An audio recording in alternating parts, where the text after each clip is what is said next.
Hello, Jews and Queers. This is Ashutosh, AI16 CA Finalist May 2026, and today on my channel we will be discussing my DT strategy and the strategy that you need to adopt for acing the CA Finalist DT exams. So without a further ado, let's get started. तो देखो, जो DT as a subject होता है ना, ये काफ़ी ज़्यादा vast होता है. तो सबसे ज़्यादा प्रॉब्लम स्टूडेंट्स को आती है कि इतना ज़्यादा वास्ट सब्जेक्ट हो गया, अब इसको करें कैसे. तो पहली चीज़ तो जो मैं हर वीडियो में बताता हूँ एंड हर वीडियो में आपको एडवोकेट करता हूँ कि यार अपना मटेरियल 100% आपको ऑप्टिमाइज़ करना पड़ेगा, कंसाइज रखना पड़ेगा, अदरवाइज़ नहीं हो पाएगा.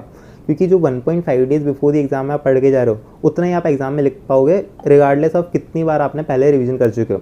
तो वो चीज़ आपको हमेशा ध्यान में रखनी है. And 1.5 days before the exam में आपके पास 20 to 22 आवर्स होते हैं. ठीक है, तो उसमें आप खुद ही कैलकुलेट कर लो कि आप कितने पेजेस पढ़ सकते हो. ठीक है, मैं कुछ ऐसा नहीं बोल रहा कि आपको इतने ही पेजेस का मटेरियल रखना है या फिर इसी फैकल्टी का मटेरियल रखना है.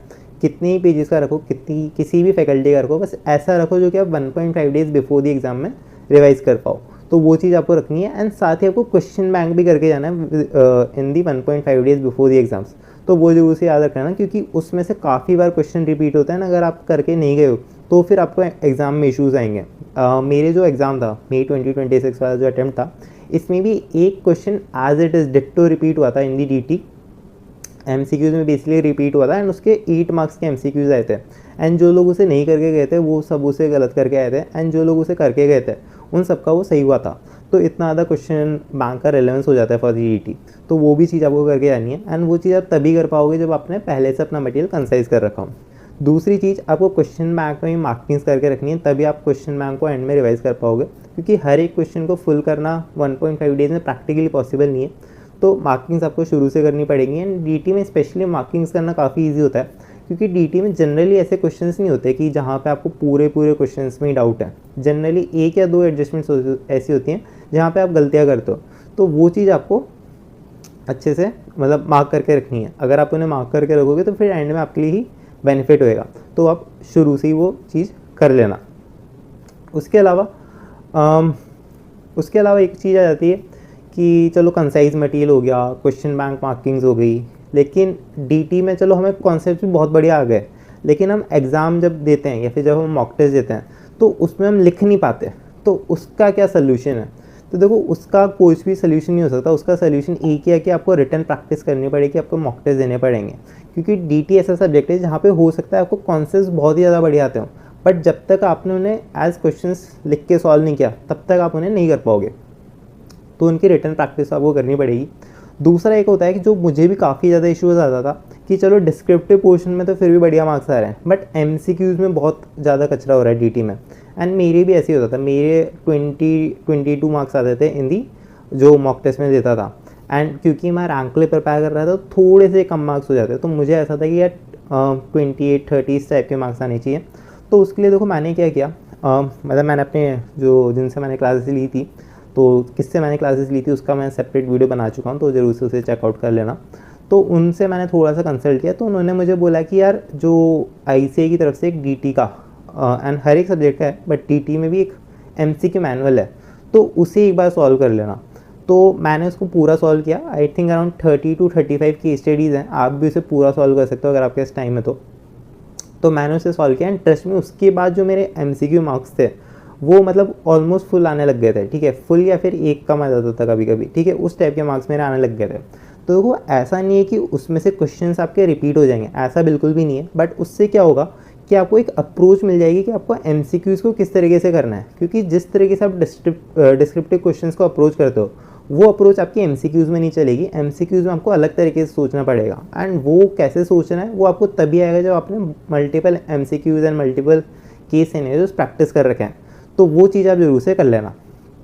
ठीक है, उसके अलावा थोड़ा सा अपन सब्जेक्ट स्पेसिफिक बात कर लेते हैं. तो देखो, DT जो फर्स्ट फ्यू चैप्टर्स होते हैं ना, आपके PGBP, IFOS, capital gains, TDS वगैरह, TDS से पहले के जो भी चैप्टर्स होते हैं, जनरली स्टूडेंट्स को उनमें डाउट नहीं आते. क्यों डाउट नहीं आता? क्योंकि एक तो अपन ने आर्टिकलशिप में उसमें काम किया होता है. दूसरा ये होता है कि जो अपनी सी इंटर थी उसमें भी अपन ने पढ़ रखे होते हैं और वो थोड़े से इंटरेस्टिंग भी होते हैं. तो वहाँ पे जनरली स्टूडेंट्स को उतनी ज़्यादा प्रॉब्लम आती नहीं है. प्रॉब्लम कहाँ आती है? जो एंड के चैप्टर्स रहते हैं. एक तो आपके जो प्रोसीजर वाले जो चैप्टर्स हो गए थ्योरी वाले, और एक जो आपके इंटरनेशनल टैक्सेशन के चैप्टर्स हो गए। उसके अलावा जो क्वेश्चन 1 होता है उसमें भी काफ़ी स्टूडेंट्स को प्रॉब्लम आती है। तो देखो उसका भी एक तो सोल्यूशन ये है कि आपको रिटन प्रैक्टिस मल्टीपल टाइम्स करनी पड़ेगी फॉर दी जो फर्स्ट क्वेश्चन आपका आता है डिटेल, ठीक है। दूसरा आपको एग्जाम में उसे हमेशा एंड में सॉल्व करना है। अगर आप इनिशियल सॉल्व से करने बैठ गए तो हो सकता है आप पूरा ही एग्जाम उसको सॉल्व करते रह जाओ। तो आपको हमेशा ही एंड में सॉल्व करना है, एंड एंड में बहुत जल्दी सॉल्व हो जाता है। एंड उसकी अप्रोच क्या रहनी चाहिए, तो देखो उसके लिए एक तो मैं फ़ोटो भी यहाँ पे लगा दूंगा कि मैं क्या बोलना चाह रहा हूँ। तो देखो मैं क्या करता था कि पहले मैं उसे जो अपना एग्ज़ाम पेपर है वहाँ पे उसे सॉल्व करता था, ठीक है। एंड उसके बाद मैं अपने उसे जो आंसर की है उसमें जो आंसर शीट है उसमें सॉल्व करता था, क्योंकि उसका एक स्पेसिफिक तरीका होता है, उसी तरीके से आप उसे सॉल्व करना पड़ेगा। क्योंकि जो ICAI के एग्जामिनर होते हैं वो उतने ज़्यादा दिमाग नहीं लगाते अगर आपने उसे अलग तरीके से सॉल्व कर लिया। इवन इफ अगर आपका जो फाइनल आंसर है वो सेम ही हुआ तो भी वो हो सकता है उसको गलत कर दें। देखो उसमें पहली बात तो जो रीज़न होते हैं जो भी आप एडजस्टमेंट कर रहे हो वो आपको साथ के साथ लिखते हुए चलना है, ऐसा नहीं कि उसे आप एंड में लिखते हुए चलो। तो मेरी खुद की भी आदत थी कि मैं एंड में लिखता था, बट फिर मैंने उसे सही किया कि साथ के साथ अपन लिखते हुए चलेंगे, क्योंकि जो आंसर की होती है उसमें भी साइड बाय साइड लिखे होते हैं। तो वो चीज़ एक तो आपको ध्यान में रखनी है। उसके अलावा ICAI क्या करता है, जो ऐड वाली चीज़ होती है वो एक साथ दिखाता है, जो लेस वाली चीज़ होती है वो एक साथ दिखाता है। तो आपको भी ऐसा नहीं करना कि आप पहले कुछ ऐड कर रहे हो फिर लेस कर रहे हो फिर ऐड कर रहे हो फिर लेस कर रहे हो। आपको भी ऐड वाली चीज़ें सारी एक साथ दिखानी पड़ेंगी, लेस वाली चीज़ें एक साथ दिखानी पड़ेंगी। तो उसके लिए मैं क्या करता था, जो आपका क्वेश्चन पेपर आता था उसमें क्योंकि एडजस्टमेंट लाइन से लिखी होती है तो उसी में मैं मार्किंग्स करता था। मार्किंग्स ऐसे करता था, एक तो मैं हेड लिखता था कि कौन सा हेड में है। अगर PGP वालों को मैं अलग से मार्क नहीं करता था, क्योंकि मोस्टली एडजस्टमेंट आपकी PGP में आने वाली है। जो आपकी IFOS और जो कैपिटल गेन्स की एडजस्टमेंट है उन्हें मैं सेपरेटली मार्क कर लेता था। उसके अलावा जो ऐड वाली चीज़ें हैं उन पे मैं प्लस मार्क बना देता था, एंड जो नेगेटिव वाली चीज़ें उन पे मैं माइनस मार्क बना देता था। तो वो चीज़ मैं करता था। दूसरी चीज़, काफ़ी ऐसे चीज़ होती हैं जो ऐड या लेस में दिखती तो हैं बट उनका जो एडजस्टमेंट होता है वो नील अमाउंट का होता है। तो उन पे मैं ओके लिख देता था, ठीक है इसका कोई एडजस्टमेंट नहीं करना क्योंकि करेक्ट ट्रीटमेंट ऑलरेडी किया हुआ है। तो इस तरीके से मैं करता था। कैसे मैं करता था उसका एक मैं क्वेश्चन पेपर का आपको फ़ोटो लगा दूंगा। तो इसको मैं पहले क्वेश्चन पेपर पे सॉल्व करता था एंड उसके बाद मैं आंसर शीट पे से सॉल्व करता था। आप बोलोगे कि डबल करने में टाइम लगेगा, बट ऐसा नहीं है। अगर आपने एक बार क्वेश्चन पेपर में सॉल्व कर लिया ना तो आपको आंसर शीट में सिर्फ उसे उतारना है, एंड उतारने में फिर बहुत ज़्यादा टाइम नहीं लगता। ट्रस्ट में, मतलब क्वेश्चन पेपर में मार्किंग्स करने में आई थिंक अराउंड 9-10 मिनट्स आपको लगेंगे, एंड जब आप जो से आंसर शीट है उसमें उतारने जाओगे तो 10 to 12 मिनट्स में आपका पूरा हो जाएगा। यानी कि अराउंड 20 to 25 मिनट्स में आपका 100% फर्स्ट क्वेश्चन कंप्लीट हो जाएगा। और जनरली आप ये नोटिस करोगे कि वो 100% ICAI के जो सजेस्टेड आंसर्स हैं उससे मैच हो रहा है। तो वो एक चीज़ आप कर सकते हो, तो वो डेफिनेटली कर लेना।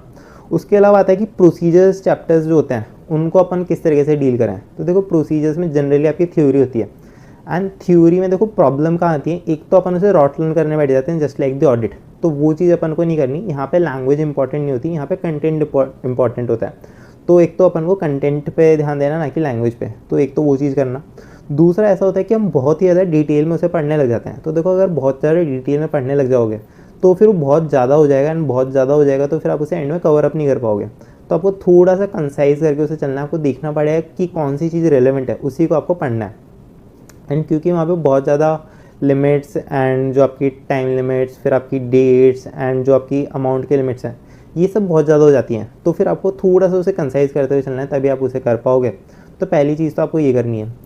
दूसरी चीज़, काफ़ी लोग ऐसे होते हैं जिनके पास, जिन्होंने शुरू में ही नहीं किया था। देखो आपको शुरू से इसको पढ़ते हुए चलना पड़ेगा। ऐसा नहीं है कि आपने शुरू में नहीं किया, आप सोचो एंड में मैं इसे कर लूँगा, तो वो फिर नहीं हो पाएगा। तो अगर आपने शुरू से ही नहीं किया तो फिर आपको एंड में से लीव ही करना पड़ेगा।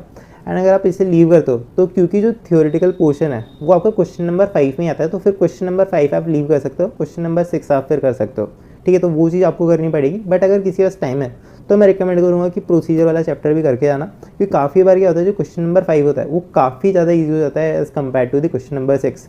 तो मैंने खुद ने भी क्वेश्चन नंबर 5 ही सॉल्व किया था, तो आप भी वो चीज़ कर सकते हो। दूसरा ये होता है कि चलो प्रोसीजर चैप्टर्स तो हो गया एक बार, उसके बाद आता है इंटरनेशनल टैक्स। इंटरनेशनल टैक्सेशन में काफ़ी लोगों को दिक्कत आती है। दिक्कत क्यों आती है? क्योंकि एक तो ये चीज़ जनरली अपन जो अपनी आर्टिकलशिप होती है उसमें प्रैक्टिस नहीं करते हैं। मैंने भी अपनी आर्टिकलशिप में इंटरनेशनल टैक्सेशन से रिलेटेड तो बहुत ज़्यादा कुछ काम नहीं किया था। उसके अलावा एक चीज़ होती है कि अपन ने इंटर में कभी इस चीज़ को पढ़ा नहीं होता, तो अपने लिए एकदम नई चीज़ होती है। तो फिर उसको अपन कैसे डील करें वो कुछ समझ नहीं आता है, एंड क्वेश्चन फिर अपने जनरली रॉन्ग होते हैं। तो उसके लिए देखो क्या करना है, उसके कुछ सोल्यूशन नहीं है, उसके लिए बस जो मैंने आपको पहले बताया था कि सोल्यूशन उसका सिर्फ रिटर्न प्रैक्टिस है। तो जितनी ज़्यादा आप रिटर्न प्रैक्टिस करोगे उतना ज़्यादा फिर आपके क्वेश्चन वो सही बनने लग जाएंगे। इनिशियली मेरे क्वेश्चंस भी काफ़ी ज़्यादा गलत होते थे, specially in the transfer pricing. तो मैंने थोड़ा सा उसको अच्छे से समझा और थोड़ा सा फिर मैंने उसकी रिटर्न प्रैक्टिस ज़्यादा की एंड उसके बाद तो फिर वो बहुत ही ईजी हो गए थे मेरे लिए, क्योंकि एक बार आपको कॉन्सेप्ट समझ में आ गया ना कि आपको क्वेश्चन किस लॉजिक से सॉल्व करना है, तब फिर कैसा भी क्वेश्चन हो जाए आपके लिए बहुत ही ज़्यादा ईजी हो जाता है। तो वो चीज़ हो जाती है। बाकी डीटी मल्टीपल रिविजन्स डिमांड करता है, क्योंकि बहुत सारे प्रोविजंस होते हैं, बहुत सारी टाइम लिमिट्स होती हैं, बहुत सारी अमाउंट लिमिट्स होती हैं। तो वो चीज़ आपको करते हुए चलनी है। एंड काफ़ी ज़्यादा रेलेवेंट सेक्शंस होते हैं, वो आपको नहीं पढ़ने हैं। मतलब अपने फैकल्टी मटेरियल में हो सकता है गिवन हो, बट आपको नहीं पढ़ने हैं। जैसे कि सेक्शन 80 डिडक्शंस में काफ़ी रिलेवेंट डिडक्शंस होती हैं, 80 80 वो अपन को नहीं करनी है। उसके अलावा काफ़ी सारे ऐसे प्रोविजंस होते हैं जो नेग्लिजिबल चांसेस होते हैं आने के, तो वो भी अपन को देखते हुए चलना है। वो आप कैसे देखोगे, मेरा मटेरियल ऑप्टिमाइजेशन वाला वीडियो उसे एक बार चेकआउट आप कर लेना, तो उससे आपको थोड़ा सा आइडिया हो जाएगा किस तरीके से आपको अपना मटेरियल ऑप्टिमाइज़ करना है। क्योंकि अगर आप बहुत बड़ा मटेरियल रखोगे तो फिर एंड में आपको इश्यूज़ डेफिनेटली होने वाला है, तो वो चीज़ आप कर लेना। इसके अलावा तो स्पेसिफिक चीज़ें तो मैंने आपको बताई थी।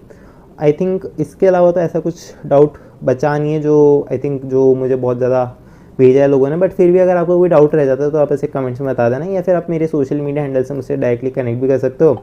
बाकी मिलते हैं अगले वीडियो में, तब तक के लिए जय हिंद जय भारत।